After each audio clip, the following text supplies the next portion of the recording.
Hello, welcome to my series about all Chopin's music. Finally we arrived in our journey to a stop called Nocturnos and to the stop called Nocturno in E flat major opus 9 number 2.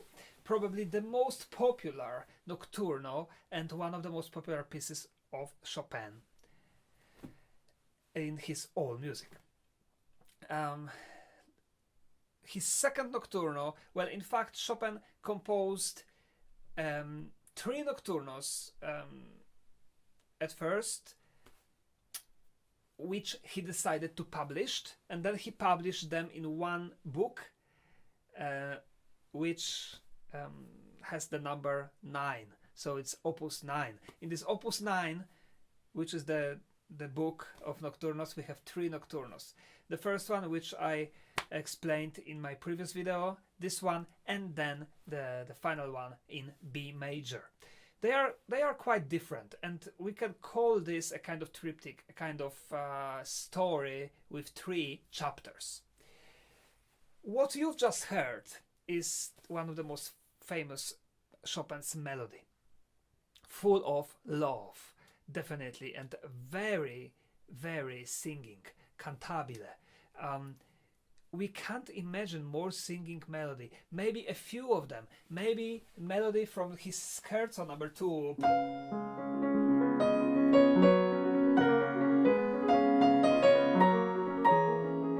Or, of course, Opus 27.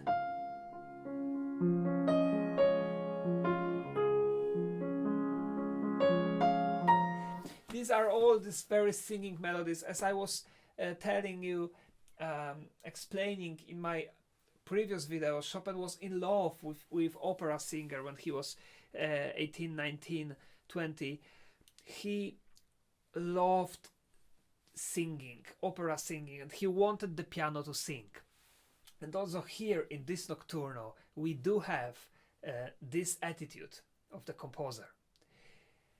Very sensitive, very romantic, very full of emotions, love and beauty.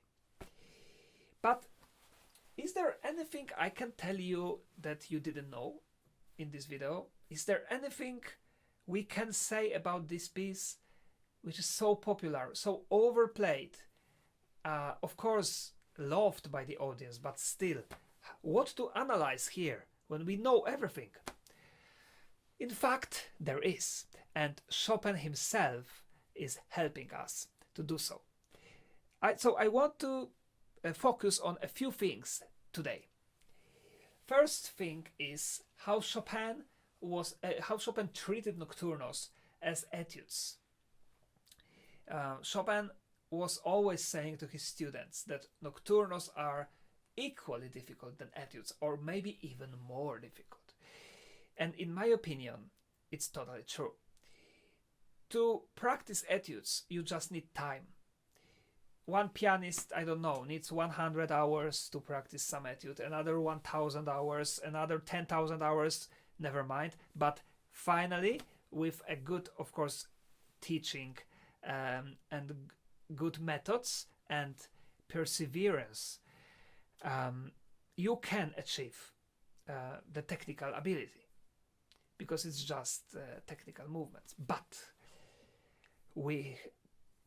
to sing on the piano, to have many, and when I say many, I mean 100 different ways of touch, and to change this touch very slightly, to connect the line, the melody line together to make a beautiful phrase, and to simply sing, so to be a singer while playing a piano.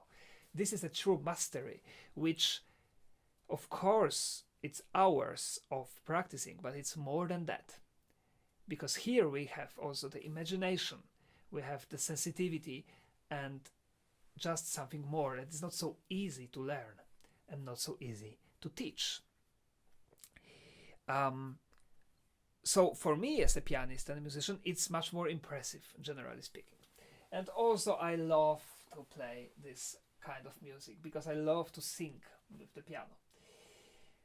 Chopin was very, very picky and very demanding when it comes to this Nocturno. And in the book Chopin in the Eyes of His Students, written by Jean-Jacques Eigeldinger, we can read as follows.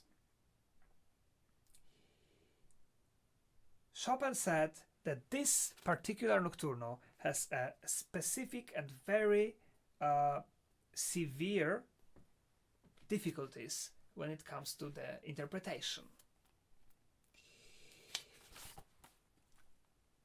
At first, on the first lessons, Chopin always wanted the student to practice only the part of the left hand with two hands.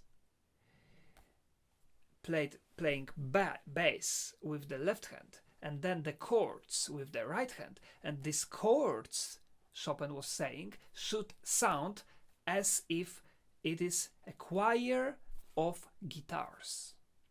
A choir of guitars. This is very, very interesting. And then only after, when the students finally achieved a good interpretation of this rendering of this left hand, then when the left hand alone could play the accompaniment well, Chopin finally allowed the student to play the whole.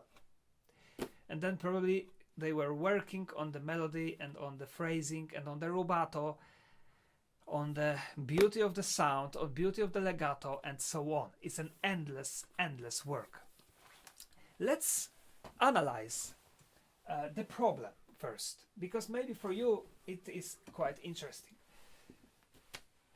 The left hand part has actually two different parts. One is the bass, which has its own line.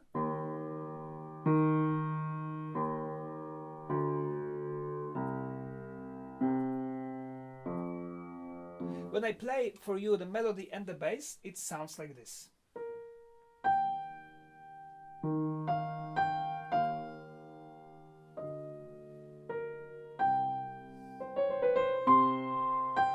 Something is missing, right? Yes. This choir of guitars is missing.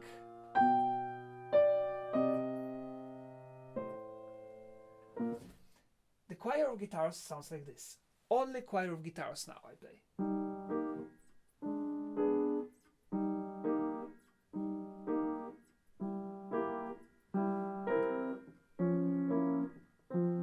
Let's play the melody and the choir of guitars without the bass.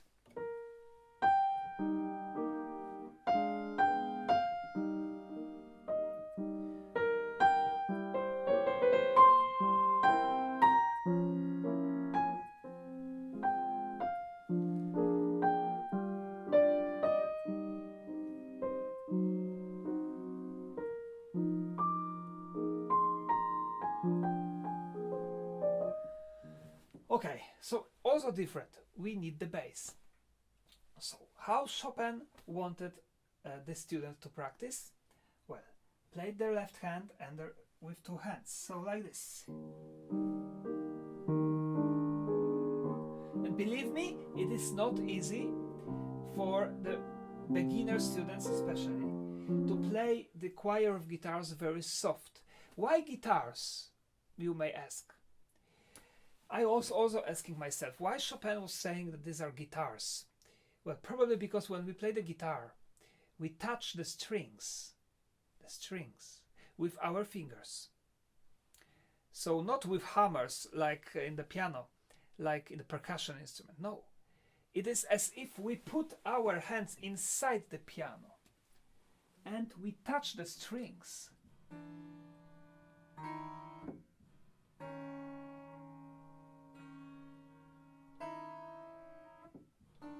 Like this. So maybe that's was what Chopin was trying to achieve. Forget about the hammers. And this is the first difficulty, so that the left hand is as soft as possible.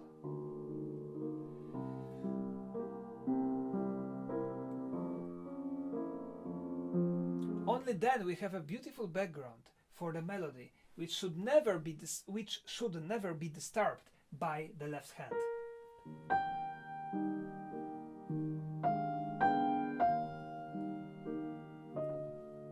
So we hear always the melody. If I play for you wrongly, the choir of guitar too loud, then it's ugly.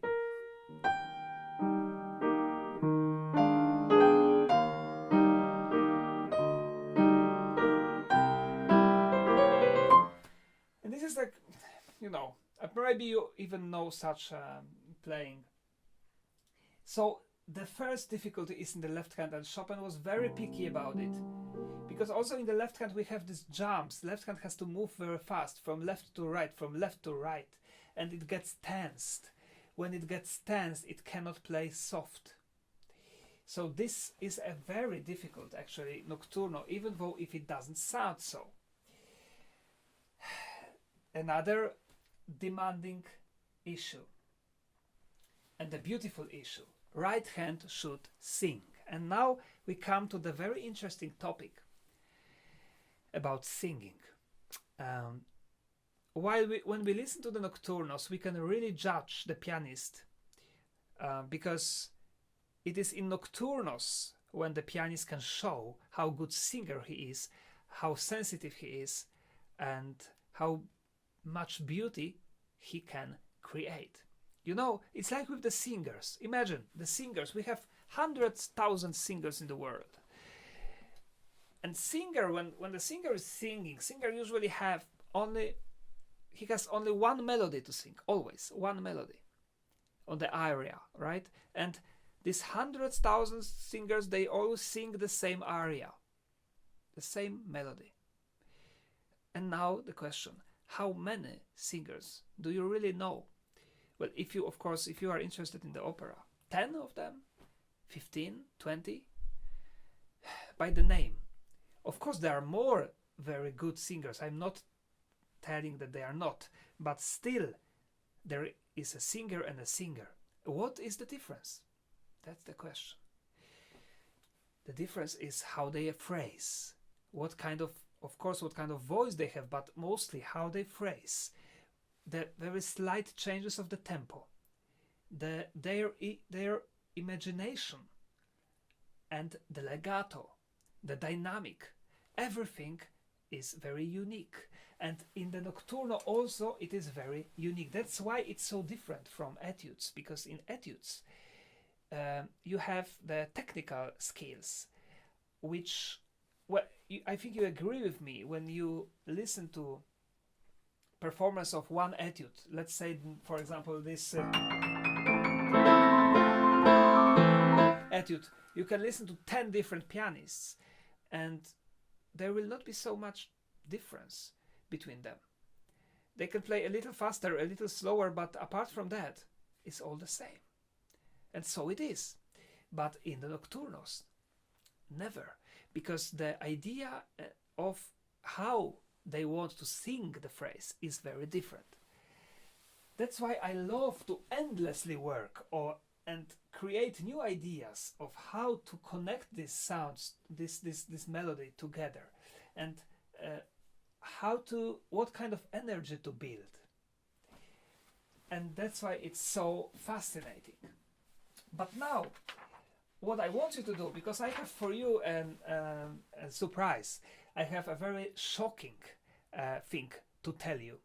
So before I do, let's analyze it very fast, because that's what this video should be. And this time we will not use the letters. We will just use the numbers, because we have the melodies. So let's count how many melodies do we have in this nocturno. Melody number 1.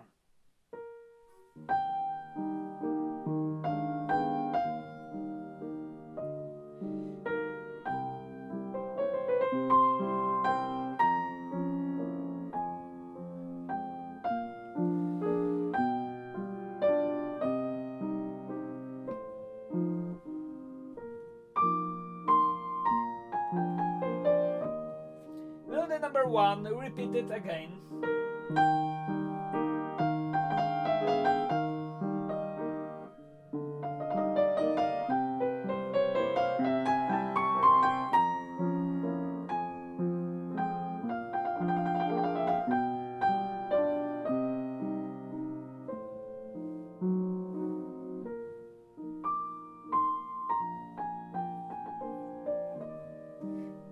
number 2.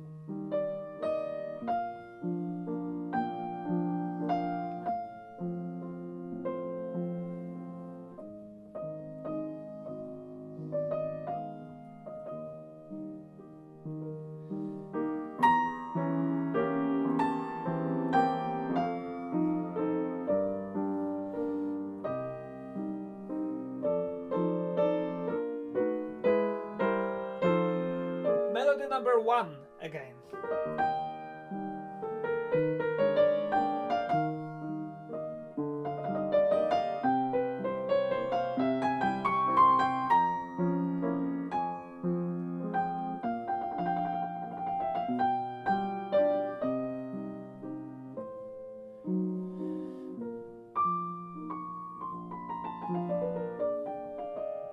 Melody number 2 again.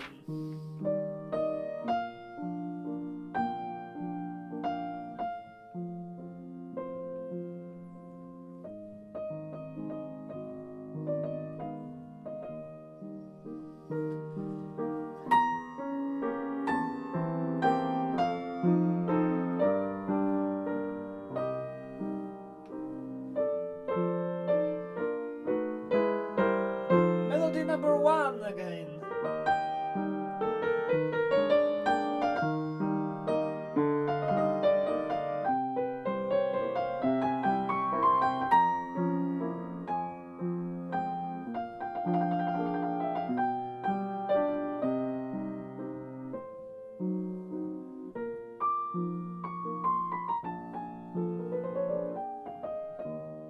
And now the coda, so the new material.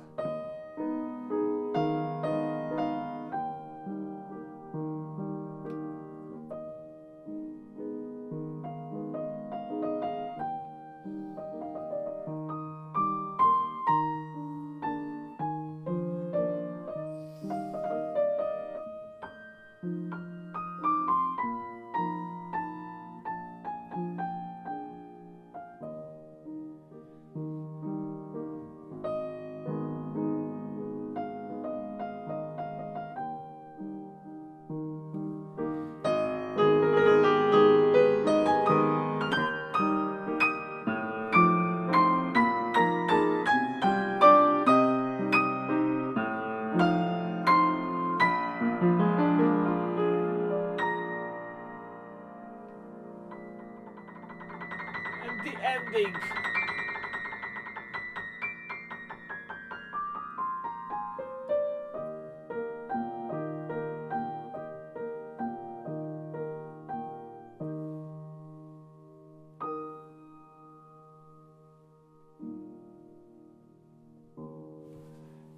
Yes, this is the whole Nocturnal.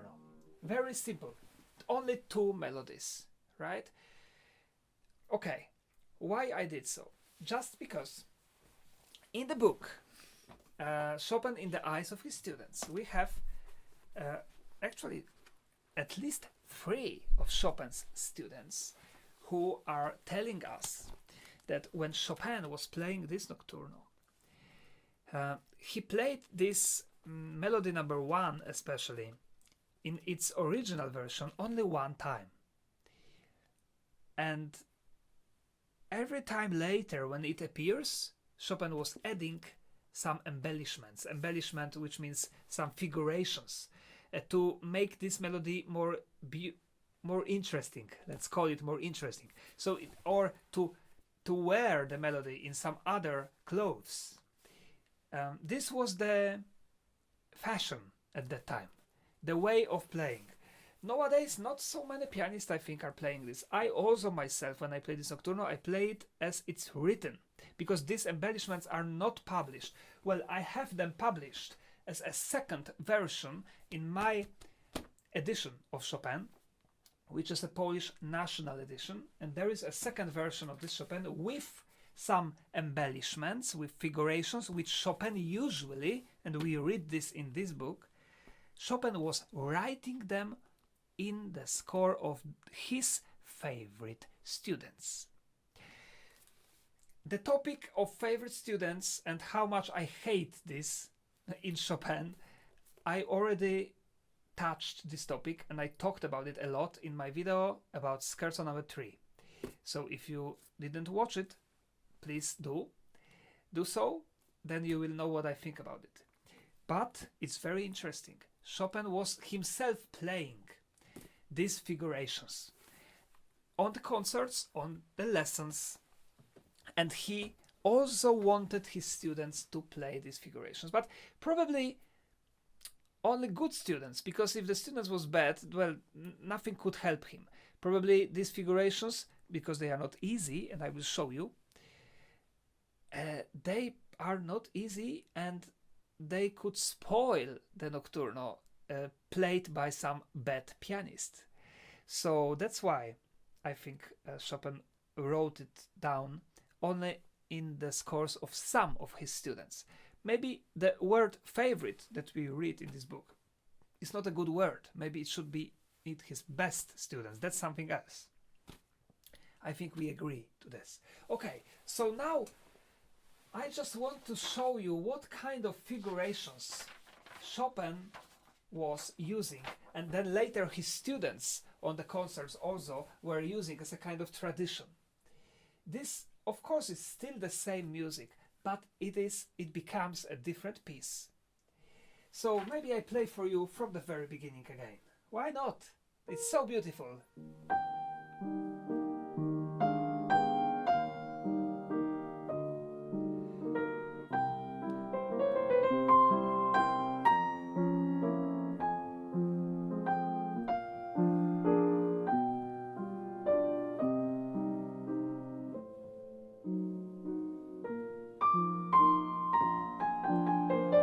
This is the first short figuration that Chopin was using.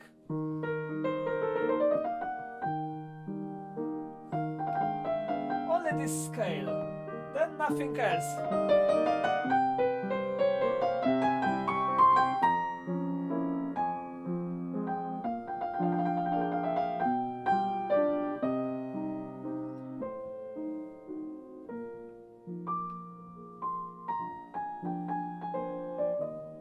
Now we have melody number 2.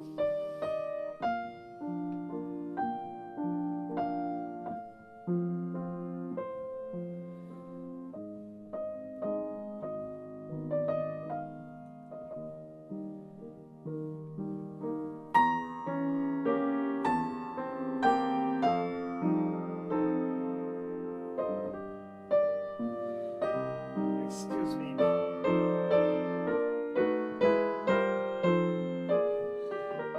And now listen to this.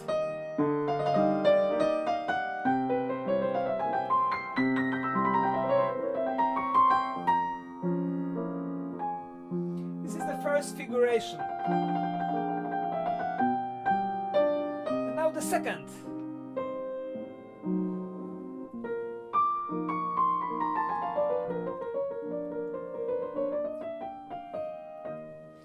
So as you can see here, instead of this, which we had earlier, we have much more notes. But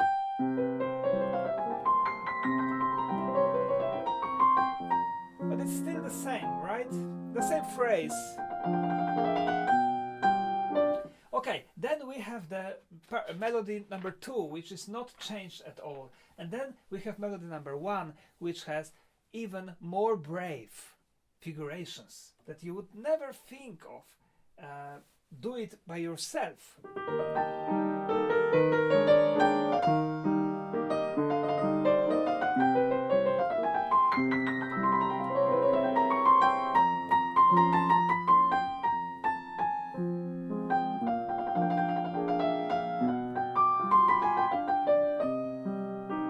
And now, just listen.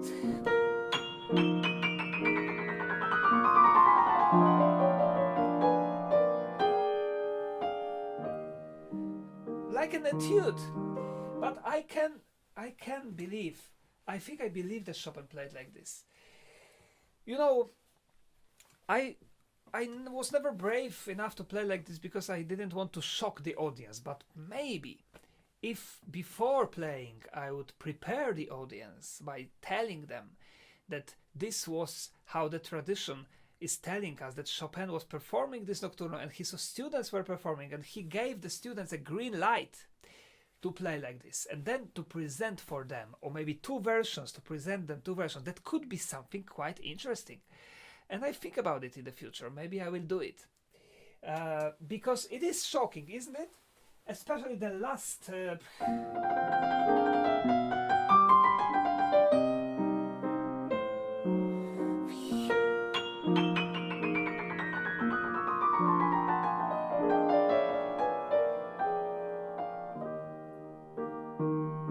And then the ending is also different. So I just want to play it for you.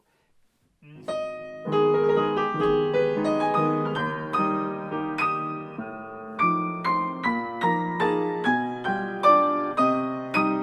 now...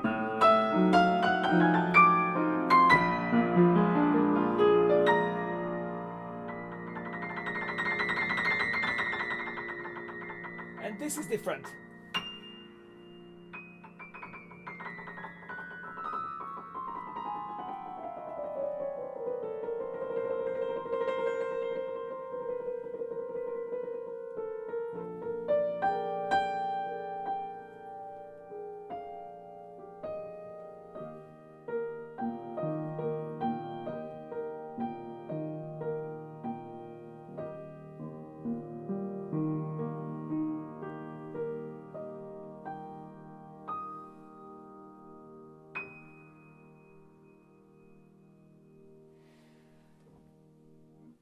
Magic. Very beautiful music. And now, if you didn't know it before, now you know that this Nocturne can have many versions. And I think Chopin also would give me a green light to make my own version of these figurations. Why not? I'm sure about it. Because that's how he was. So this is very beautiful, because this gives us this kind of freedom that in fact in the music there is a lot of it. Sometimes if we look at the music in a kind of competition way, then we spoil it, because it's not so. Of course we can like better one pianist or another pianist, but I'm talking now about this kind of perfection, or this kind of that we never change the note. Here you can do whatever you want. Definitely Chopin wanted that. So, as you can see, even in such an overplayed piece of music, we can find something else, something new. This makes my videos richer, definitely, and I'm quite happy about it. Thank you so much for watching, and see you again soon.